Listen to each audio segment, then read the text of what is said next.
अभिवादन स्वीकार कीजिए देवाशीष शर्मा का और आप देखना शुरू कर चुके हैं UV24 मतलब सच बेझिझक। पूर्व निर्धारित कार्यक्रम के तहत आज प्रधानमंत्री नरेंद्र दामोदर दास मोदी वाराणसी पहुंचे और 1800 करोड़ रुपए की परियोजनाओं का शुभारंभ किया। इस दौरान क्या कुछ भारत के प्रधानमंत्री यशस्वी प्रधानमंत्री ने क्या कुछ मंच से कहा, आप स्वयं सुनिए।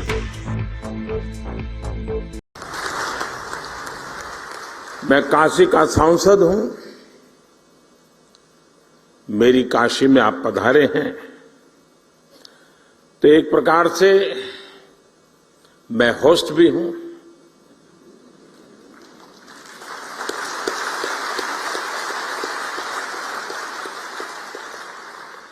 आप इन सब के साथ साथ मेरे भी मेहमान हैं।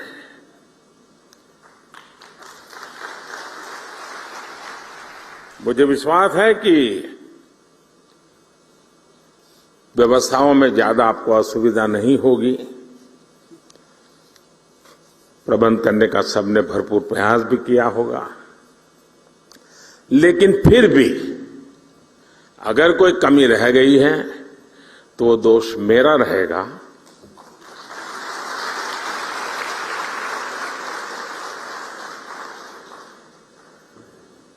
और एक होस्ट के नाते कोई भी आपको असुविधा हो जाए तो उसकी क्षमा मैं पहले से मांग लेता हूं।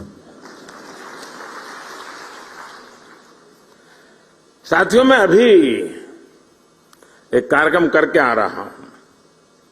यहां मध्याह्न भोजन के लिए एक सेंट्रलाइज किचन का काम था, लेकिन वहां मुझे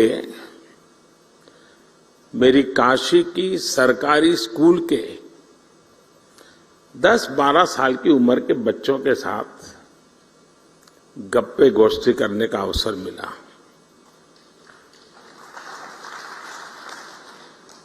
और वहां से निकल करके यहां आया हूं।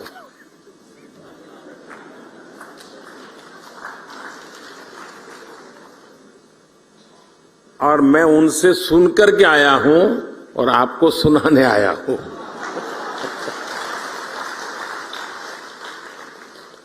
और मुझे कहना होगा,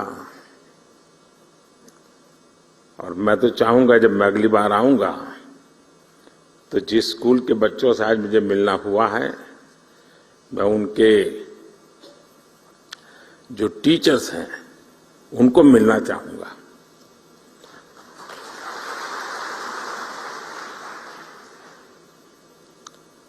आप कल्पना कर सकते हैं कि ऐसा विचार मुझे क्यों आया होगा। मेरे मन पर इतना प्रभाव पैदा हुआ। 10-15 मिनट का ही वो अवसर था मेरे पास, लेकिन जो प्रतिभा उन बच्चों में थी, जो टैलेंट थी, जो कॉन्फिडेंस था और जो विविधता थी, और वो भी एक सरकारी स्कूल के हमारे सामान्य परिवार के बच्चों की।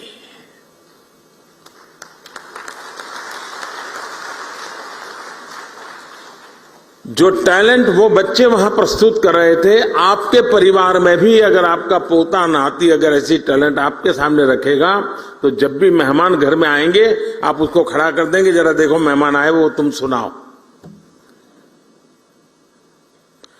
मेरा कहने का तात्पर्य है कि वर्तमान पीढ़ी का ये सामर्थ्य, उनकी क्षमता,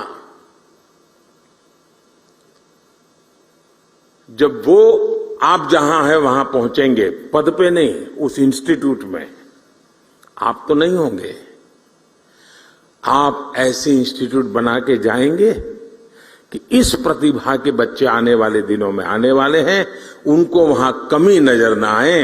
ये काम सबसे बड़ा आपके जिम्मे है।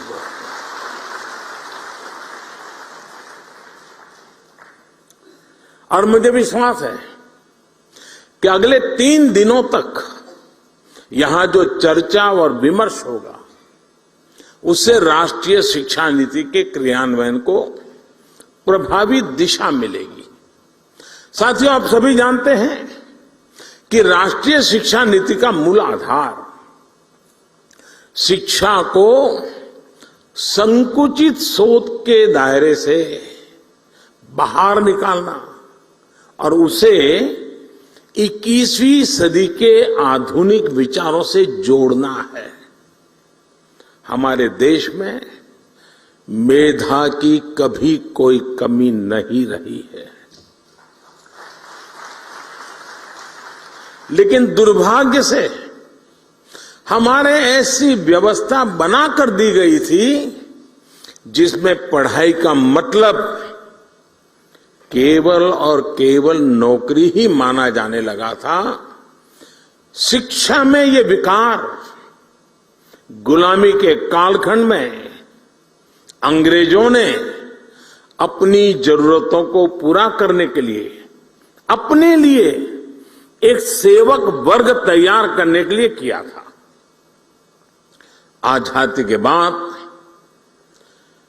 इसमें थोड़ा बहुत बदलाव हुआ भी, लेकिन बहुत सारा बदलाव रह गया। अब अंग्रेजों की बनाई व्यवस्था कभी भी भारत के मूल स्वभाव का हिस्सा नहीं थी और न हो सकती है।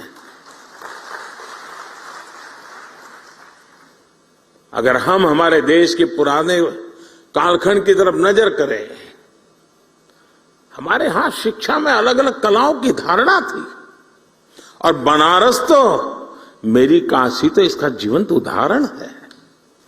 बनारस ज्ञान का केंद्र केवल इसलिए नहीं था क्योंकि यहां अच्छे गुरुकुल और शिक्षण संस्थान थे।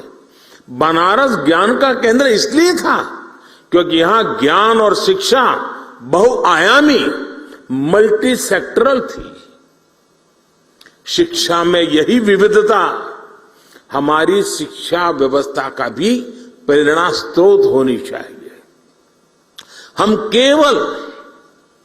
केवल डिग्री धारक युवा तैयार न करें, बल्कि देश को आगे बढ़ने के लिए जितने भी मानव संसाधनों की जरूरत हो, हमारी शिक्षा व्यवस्था वो देश को उपलब्ध कराए, देश को दे। इस संकल्प का नेतृत्व हमारे शिक्षकों और शिक्षण संस्थानों को करना है। हमारे शिक्षक जितनी तेजी से इस भावना को आत्मसात करेंगे, छात्र छात्राओं को, देश के युवाओं को उतना ही ज्यादा, देश के आने वाले भविष्य को भी उतना ही ज्यादा लाभ होगा। साथियों, नए भारत के निर्माण के लिए नई व्यवस्थाओं का निर्माण, आधुनिक व्यवस्थाओं का समावेश उतना ही जरूरी है। जो पहले कभी नहीं हुआ, जिन लक्ष्यों को पाने की देश ने कल्पना भी नहीं करता था, वो आज के भारत में हकीकत हमारे सामने निर्माण हो रही है।